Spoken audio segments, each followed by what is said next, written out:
and Blitzcrank interaction. Don't get quite that interaction with Nautilus, but it does mean that Nautilus can walk up and even from the support role, start whacking away, start looking for the passive, and then have the Fates call both defensively and offensively.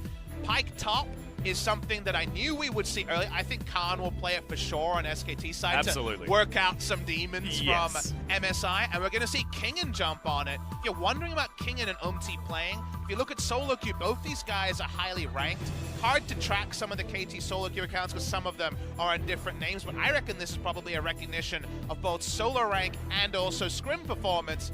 And just to start with something new, we're starting anew if you're a KT fan. Yeah, and also you heard it in the interview beforehand, Score was pretty happy to let Umti play through until he ran into problems, and then Score comes in and helps the young upstart out. That is basically what I got from that particular interview. Smev on the other side, I mean, him versus Kingen has been a really interesting question that we were tracking over spring, and I think that Kingen's really made some leaps and bounds towards becoming that starter that KT might need, so we'll see whether Smev will be coming in or whether or not it's going to be Kingen taking that main role in the top lane. Kingen and Umti might become legends of KT, and they have talent, but there's a long road to go. Oh, absolutely. Even though you're trying to be glass half full, they didn't necessarily cover themselves in glory and sprint. No. There's still work to be done for KT's young guns. But they've certainly got the new draft. We'll see how we go as we get onto the Rift.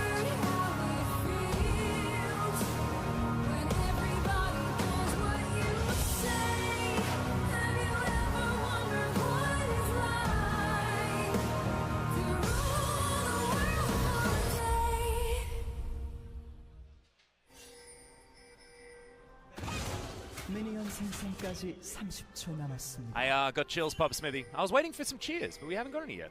It's the early parts of the season. We'll work out all the kinks. If you guys are wondering, it is the teaser intro for the first week of LCK, and the plan is to have that full intro out in the coming weeks. But tweak number one, there's kinks on all sides. Remember, Prey Yeah. is coming in for his professional re-debut over 200 games ago. It was back in those Worlds qualifiers where Kingzone, surprisingly after being spring champions last year, failed to make it to Worlds 2018. And Worlds 2018, as we know, an event that Korean fans would prefer to forget. Snowfile's dead, so I guess that's a spring highlight right there.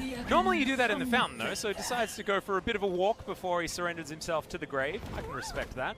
As Jin Air looking to blast cone their way into the enemy blue buff, but they're spotted immediately. Intelligent ward here on KT, but they will lose their blue. Will immediately get covered, I believe, by Umti with some vertical jungling as King and Linda run meet. Pyke top versus Ryze, matchup that we haven't seen in pro play just yet. It's not from my games watched around the world.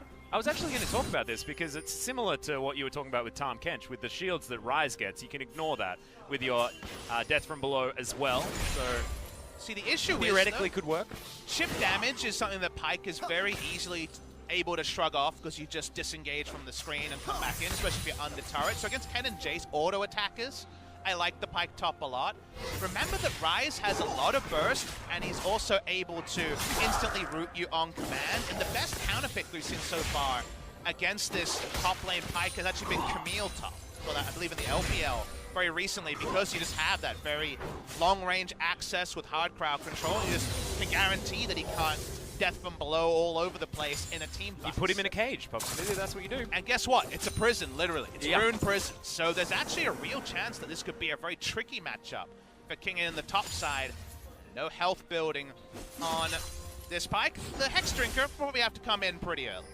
Yeah, it's going to be really interesting when they get to any sort of team fights as well, because we saw this sort of Pyke Akali situation from G2 actually at MSI, and it did work out very well. You know, you can create a lot of havoc and a lot of craziness in these fights with the Shroud and with you know, the Pyke potentially just bouncing all over everyone, getting those resets. But before we see quite a lot of Pyke games, I think they're going to happen inevitably, given the result of the SKT G2 series. I want to put this out there.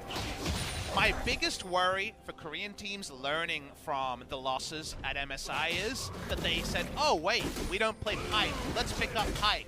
That's the reason that we lost. That is not the reason that Korea lost. It was, of course, the greater playstyle and G2's ability to play aggressively around a snowballing top that creates chaos in the mid game. If you just farm out in this lane as Pyke and then come to late game and don't actually try to create chaos and it becomes predictable, the champion won't work in the way that it did for G2. So just locking in Pyke is very far away from solving the systemic problems that Korea's meta reads were going through. So let's wait and see how Katie used the Pyke pick today. Yeah, and I think that what you say is definitely true, but it is a good step forward because if they can pilot it correctly like you were talking about, then it will be the right evolution that the LCK would be taking. Understandable here that Prey and Snowflower are doing a pretty good job here in this lane so far, but only to the tune of about 4 CS. Looking into the mid lane, B2D is just having a great time against Grace, despite some nerfs over and over again to Akali in the last 3 patches or so. Umti's aggression has always been there. This is a very long visual. Freeze frame, guys. Hopefully this is just on our side. We actually don't know. No. You can take a photo, though. It's actually kind of cool to get this whole idea. This seems like a systemic problem, given that the match timer is also there. Yeah, I think it's an error in our observers. So hopefully we can get back into the game. Everything is stopped. Oh, no. Surprise. Day 1 jitters, guys. It happens to our PCs as well. Oh, what? Podcasting. What? Okay, never mind. No, we're back. Okay. No, but we must be delayed, right? Yeah, I mean, further delayed. All right, well, we'll just go with it. Let's see what happens. Okay, We're riding by the seat of our pants, Atlas. Exactly. I mean, come on, it's the LCK. It's what everyone expects. It's what we want. All right, so we're behind by a little bit more. So if the players are going to be yelling and stuff in the background, understand that that's going to be in 30 seconds from now. This is what we used to do back in Oceania, Papa Smithy. Remember the 3-minute break that you'd have to fill after Champion Select? Because that's what happens if you do this on the live client, of course. League of Legends is my favorite sport. I like to think, when I think of kind of applying things, I'm like, okay, was it a rain delay? Maybe that's what happened. Yeah, maybe we went in for tea. We are basically cricket casters, so yeah, it makes sense. We had a tea break. If we relate to anything, it is certainly the cricket commentary. Well, I hope everyone enjoyed their 30-second tea break. Maybe you had a Tim Tam. Yeah. What's your views on Tim Tam etiquette, Atlas? I'm a bit of a dunker. I like to get the dunk happening with my Tim Tams, but it does depend because there are a lot of different varieties of Tim Tam now. That's true. And when it's the OG Tim Tam and I've got my tea without sugar, I actually like to get a little bit of that chocolate in there, you know, because it can be delicious. You know, just a regular Earl Grey, something like that. How do you feel about all the flavors? Are you a traditionalist, only going for the classic Tim Tams, or do you get wild with some of the crazy flavors? Oh, I'm happy to try anything, Papa Smithy. I had that new cola beverage with the coffee involved. Tried it. It was awful. Coffee? No. God, it was disgusting. It was probably one of the worst things we might get I've sponsored by Coca-Cola with coffee. Well, hopefully not that particular one, Papa, because I just don't know whether I can endorse that. I personally wasn't a fan. Okay, if your opinion is that it's delicious, then all power to you. You can have mine. Well, my opinion on Pyke Top is that it's delicious. But again, I want to see it played aggressively. And Katie's playstyle is up for grabs. It could be anything. We don't know if it will be Prey and Snowflower role-playing 3-4 years of Prey and Gorilla and just getting no resources. When just before the visual freeze we had, Umti was visiting bot lane. Prey and Gorilla famously got no jungle proximity ever. So it was kind of a what came first, the chicken or the egg situation of did they never receive ganks because they never needed them, or was it just that they didn't call for them? We never really knew. So now we get a new data point.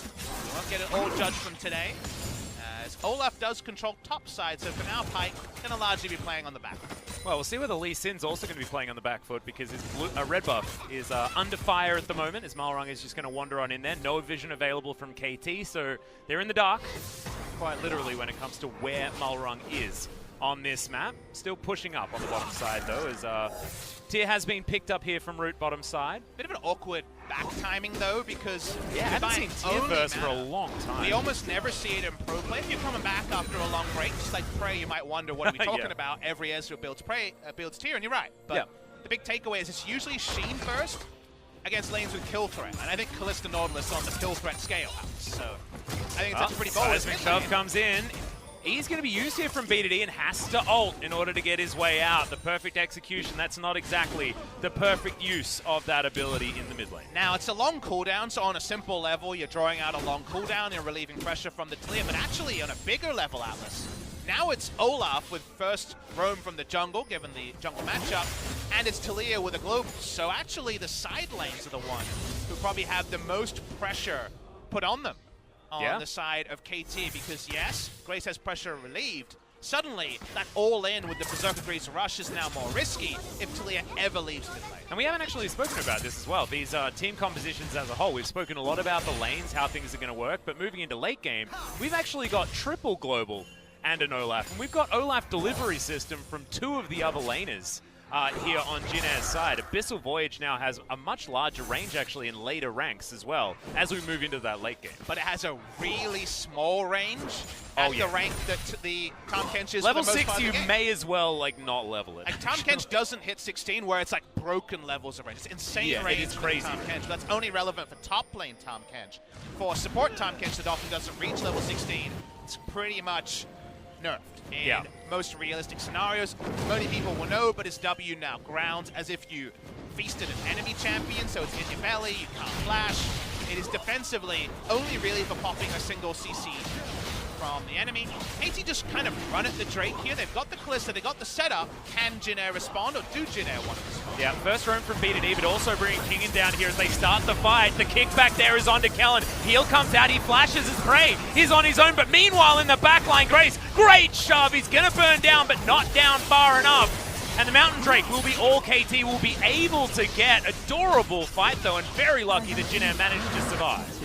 Comes to some of the battle items, KT had them, and when it comes to top laner, Jin Airs did not choose to come bot lane. I believe that was teleport back to the top lane, not 100% sure, was focused on the action. The action is a Mountain Drake, which for now doesn't really change how the game is played, because the auto attacks to those structures and neutrals are going to be more relevant in the mid to late game. LS always talks about how from behind, the Mountain Drake doesn't actually really provide many relevant stats. Right now the game is right up in the air, but it's still a nice pickup, and KT at least is saying, well, we've got a Pyke, his ultimate is up. Let's try a fight and see what happens. Yeah. And so far, it's only Linderung that's actually been able to get anything here in this game. On the other side of things, KT with that shove in the mid lane, that was why they were able to get that Drake control, so B2D does have well and truly control of that lane. 14 CS in the lead at the moment as the wave is coming into him once again, and Prey on his Kalista. Pretty good debut game here, sitting at approximately 25 CS ahead of Root down there, and the teleport was just used as he makes his way back to lane. Prey still has his Bilgewater Cutlass was just put together. And if you compare the two comps, Jin Air, you already talked about it when you were zooming out Atlas and talking about the comp here. A lot of globals. They're very much a Ezreal wants to go mid lane with 2 items and start sieging, and then trying to catch people around the map comp with Abyssal Voyage. Basically, very easy to rotate around. For the side of Jin Air, definitely comps of this ilk have been popular for years now over in Korea. How many times did we see Prey and Gorilla on Ezreal Tahm Kench comps like this one? KT's actually really a chaos comp. Can you imagine losing control around Baron and then having to face check this level of mobile pick power? Both teams have pick CC, but KT's, if they get the first one, the second, the third, the fourth, very much doesn't need too many explanations. Speaking of face checks. Oh, he's going to be able to pull him back over the wall there as well. Q is going to land. Umpty gets himself all the way in. The flash comes down. That's the death from below. And Kingen gives Umpty all of that free money. Undertow doesn't even land as First Blood finally goes down at 11.5 minutes. Some young man mechanics between Umpty and Kingen find some inroads. Good to see from that duo. Only the first kill in 11 minutes. And again, when we've seen Pyke top succeed, it's been in games that are much more kill a minute than kill every 10 minutes. So is this the start of something, or just a entree for KT Rolster? Well, Jin Air gank the mid lane minion wave and basically ignore what B2D is doing as he gets that shuriken backflip and gets his way out of there. Control wards will be eliminated as Grace and Malrung are moving towards the top side. Kingen is looking to try and head back. I'm not sure whether he's actually going to be able to make it out here, though, as Grace. He finds him. He was on vision. He gets ignited immediately, and that's not going to be enough to get himself out of there. Grace is going to help grab the kill for Malrung. Super lazy recall spot from the Pyke here. We're going to watch the replay. Now, Linderung didn't have to die here. He could have flashed. If you watch the replay through the play, he just flashed over the death from below. He's at 300 health, and there's not that much more cooldowns Kingen will have. He could have gone to his control ward literally over the wall. But instead, Kingen chose to be in a spot, warded by the Rise, and goodbye, 1-for-1 overall. And He's no longer a rookie, but it feels like a rookie mistake from KT's young top lane. Yep, you're not wrong. And also using that dash in order to get himself into a dangerous position instead of exactly like you say. A good position is a worrying sign as BDD moves out of the way. The second shot of the ultimate is not going to be enough there as the dredge line lands for Snowflower. No further ways in. True shot barrage just a tickle here on BDD at this point. Definitely watching further action, though. Yep, very early flash there. Azumti's taken so many turret shots, eventually gets himself slightly out of range as Kingan's going to try and get his way out of there. Weaver's wall comes forward, but safeguards a good ability. KT will survive topside. Current plate collapse, KT 900 gold ahead, but it feels like just a small lead for now. Let's just staying bot lane and building his own CS lead is Prey. As the match continues to go, again, we still remain to be convinced about where this game may end up. Linderung knows he definitely has a target on his back. Oh yeah, mostly because he's the one that's doing the best at this point in time. I mean, of course, in the MSI patch, it was all about Ryze. I think it still is, and I think here in the LCK, we have some of the better Ryze players. Linderung has been no slouch in the past as well, so this certainly is going to be a power pick as we move further and further into this game. Whether Kingan can actually find, like you say, some inroads on this Pyke pick. Shelly is going to take a bit of a beating here from Umti, but it's in full vision. BDD with, once again, the inside track in the mid lane, though, should be able to make sure that KT can secure this. No turret plates are going to go down for them, though, as a result. And this is a scary idea we were talking about. Yeah. With book champions, with picks, with reset ultimates. Hard for Jin Air to approach this, but they're going in with the top bench. Yeah, the Abyssal Voyage is going to come down. That's immediately the hook that's going to land. Ragnarok has to be invested as Umti gets a huge kick into the backline, and the massive knockups. Death from below is exactly that as KT turned Jinna into jam in the river. Holy guacamole, that was a knock-up party. You don't even need the new Zac to make that one bounce. They were up in the air, they were around the place. 3 kills now to the Pyke. Unnecessary all-in from Jinna. I think you just give up the Rift Herald there instead. They give up way more. Yep. It was immediately the Bone Skewer as well, pulling the Olaf in. That, when you have to use Ragnarok defensively, that's when you know you're going to have a bad time, and it only goes from bad to worse here. As KT shoves Shelly into the mid lane, she destroys the first turret of the game. Sorry, the second, because top lane fell as we were in amongst all of that action. Jin feels like a spring split game for them. But KT actually feeling like this is a reinvigorated squad.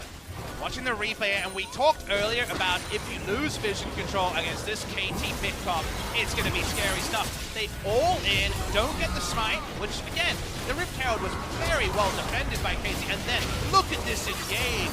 The amount of knock-up combo here is outrageous. There's 2 Pyke resets in this fight as well. The thing that makes Pyke so unique is that gold that gets inserted into the game. We'll listen to the comms. He just looks like it's another day in the office, doesn't he? Well, he's done this before, that's for sure. And speaking of done this before, yeah, another Bone Skewer comes in. Kingan has to flash. It's great positioning on that seismic shot there from Grace. Before we got those comms, look at the gold lead.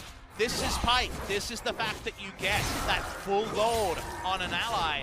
You get a good trade. You get 2 or 3 kills, and suddenly the game is way less competitive gold-wise than it was just a couple of minutes ago. Yep, you can see already gold bounties here for Kingan and Prey, and it's very impressive that Kingan actually has that gold bounty on his head because he was suffering in that lane. You can see still 30 CS, but the gold numbers tell a different story, close to 1,500. In the lead now for the Pyke, who doesn't really care about killing minions, Papa. He wants to kill champions, and he does so very, very well, and has done so.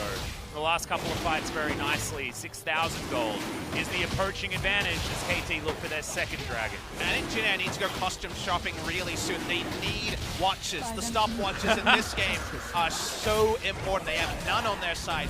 Both the duo members of KT have stopwatches available. With how much engage pick CC there is, whether it's guaranteed like a Nautilus ultimate or everyone else from KT, with no stopwatches, those knockup parties going to happen again and again. Yep. And Nautilus is just pretty good at doing that by himself as well, and that's why you saw so much damage coming out of KT, because it was a Fate's Call into a depth charge that just kept them in the sky forever, and these bevy of assassins that KT has for themselves, I'd even almost put Prey in that category as he's moving further and further ahead on that Callista. It's just really, really scary here. KT's way to close this game out pre-30, which is what you kind of want to do with a full assassin comp, is to just make it about fights. Just say, this is an objective you have to defend, come fight against us, and it doesn't matter how many globals you have, because we're ready for it. We're 5v5. So grouped, where KT does a lot of work, and also around Akali in the Taliyah matchup before a Banshee Veil is complete. Taliyah desperately needs Banshee to even enter lane against a Akali post-gun. Well, he's not going to get caught the same way that Kingen was. He's going to be able to get himself over the wall there with the Blast Cone. Rift Scuttler's going to go down, and KT looking for a little bit of a reset here as Jin Air are reveling in the fact that they now do have a little bit of time off. Root, you can see, does have those first 2 items, but they've come in a little bit too late because Prey has his as well. And Linderung is taking the super carry Doinby approach here and going for the Righteous Glory second. Again, was the Aftershock build, but now Aftershock is a very different keystone, and so he's just going to be opting into the same build, different idea with the phase rush. It's more health, which I think is important given that Pyke is going to absolutely be trying to shadow him and assassinate him down. It doesn't feel like Merlinomicon is going to give you enough bang for your buck when it comes to health stats.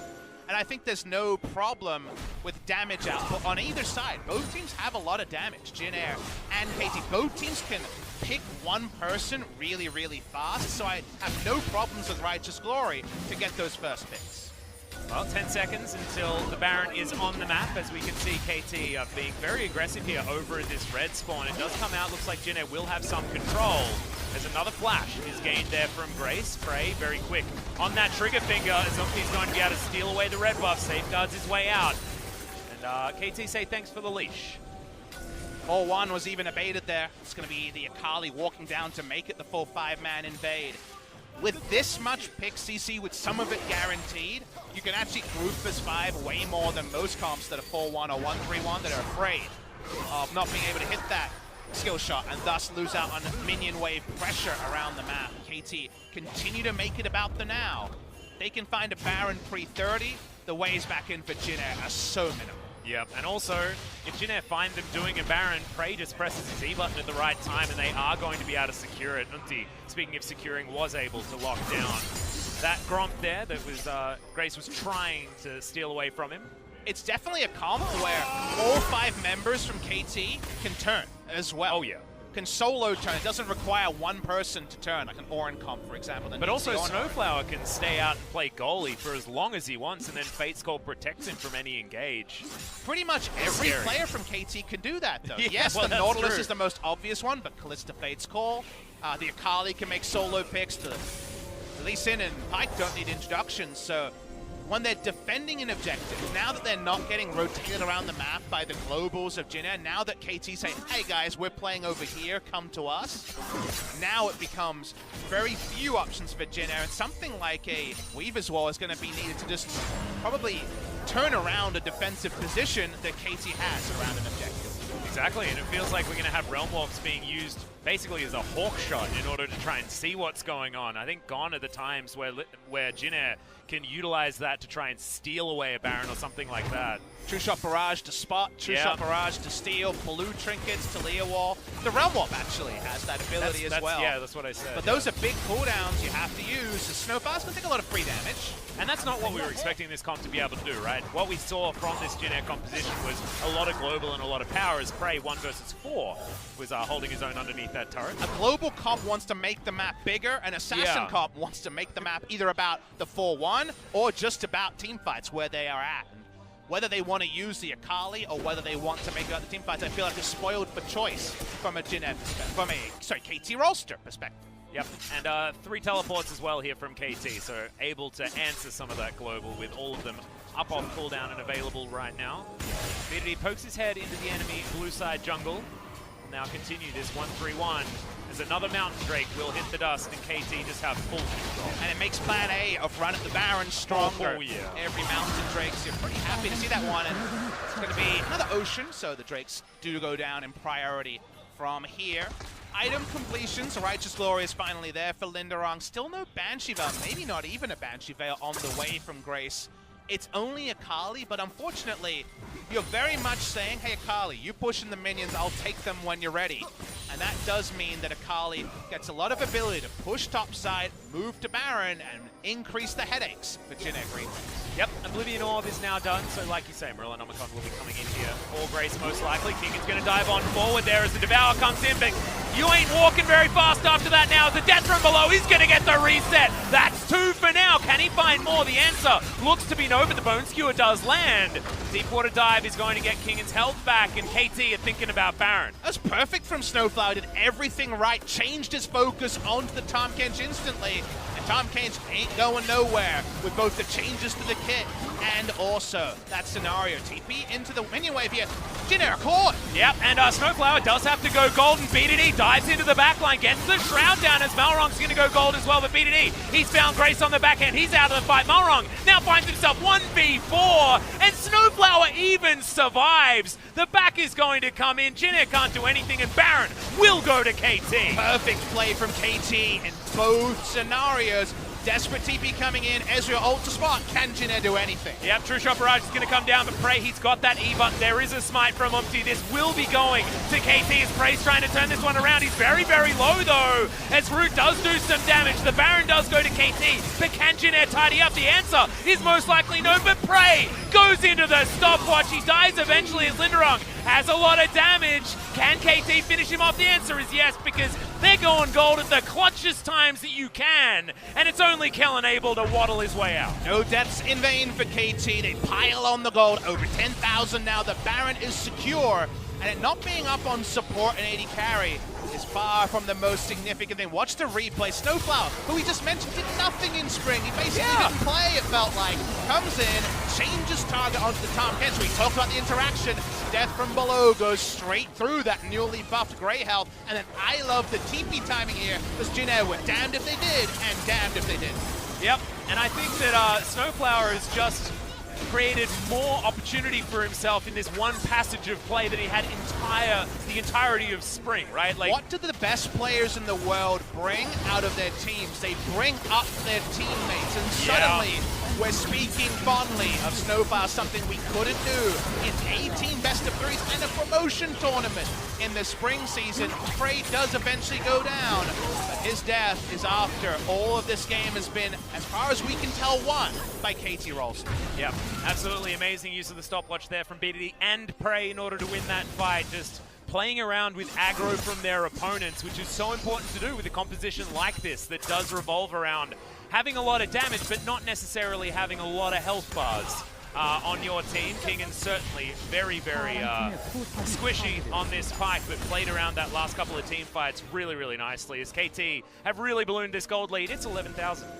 The stats, the scales, whenever it's the gold lead changes in a Pyke game, are always explosive. They always, you can tell exactly the timestamps where those resets are. I don't need ProView for those ones. We actually don't know the situation for ProView and the LCK. We'll probe for that later in the day, but we'll keep you as updated as possible on ProView, guys. We're just happy to have Prey back in pro play, pushing in with this Baron buff, but no base broken yet at 26 minutes. Yep, Snowflower able to drag his way out of that seismic shove there as well, so he's going to be absolutely A-OK. BDD, the 1-3-1 is certainly in effect, and this inner turret is not long for the world. It's Prey, he's going to make his way down as well, and they still have this siege turret. Should be able to take down, siege minions should be able to take down this turret. King looks for the Bone Skewer onto Linderung, but Linderung's just interested in killing minions. BDD just takes his little friend, moves it towards an inhibitor turret on the bottom side. It's feeling a little bit elementary here at this point here from KT, but it's exactly what all of the KT fans have been looking forward to, and if there's ever a debut for Prey on a team, to look at KT and look at how they're playing with so much added cohesion in the later stages of the game. Like, that was one of our biggest criticisms in the spring split, because often KT was just all over the place. This is looking much better, and it's exactly what we wanted from Prey's addition to KT. And while it wasn't the first 10 minutes, it's been in style in the last 10 Atlas. Oh, yeah. It's been really good stuff. Killing the game from KT has been impressive. get shoved, but he's going to respond with just getting himself out. They've broken one inhibitor turret, and they've still got plenty of Baron time to break another one. Yep, Linderung is preoccupied on the top side of the map as Kingen is threatened to try and take down that inhibitor turret. A bit of chip damage on the bottom one, but KT do break first inhibitor blood. I tell a lie, it cycled from 2 minutes 35 on the Baron on the top side, and that became a 2 minute 30 Baron timer, so the Baron was about to run out there. A bit of a whoopsie, but production is changing a bit in the summer season. The world's least influential Ocean Drain is going to be taken on the back end here, as Prey has the frontline Ballista build, always my favorite. Stack the lifesteal by a Hurricane, and just go hopping mad in the faces of Jin. Yeah, and now he has a 50 CS lead as well, 60. Gigantic CS advantage, the most gold in the game, and has gone back and spent a whole bunch of it as well. As like you said, Bloodthirster and the Blade of the Rune King both were already there, now augments that with the Last Whisper and a couple of control wards.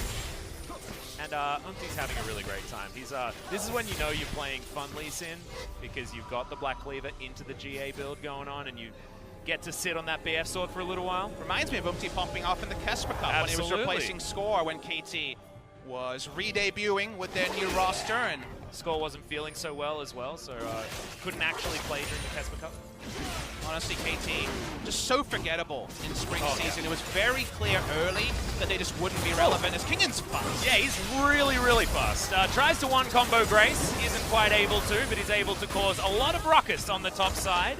The rest of KT were not in position to try and chase him down, but he can possibly do that again relatively soon, as Ghostblade is not exactly a huge cooldown. I think if he popped Edge of Night while invisible, he could have just tanked the shove and probably would have gotten the kill there too. Yeah. So, yeah, that was scary. He's got a lot of lethality, Pubs, maybe. But the lethality scaling is the most true scaling on the Pyke's kit.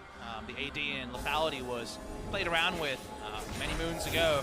Pyke's just been buffed, right? He's never been nerfed. He's been buffed in recent memory, so I welcome this Pyke top play, and while Kingen and KT weren't able to do it as early as maybe some people would demand, it hasn't been in doubt when it's mattered.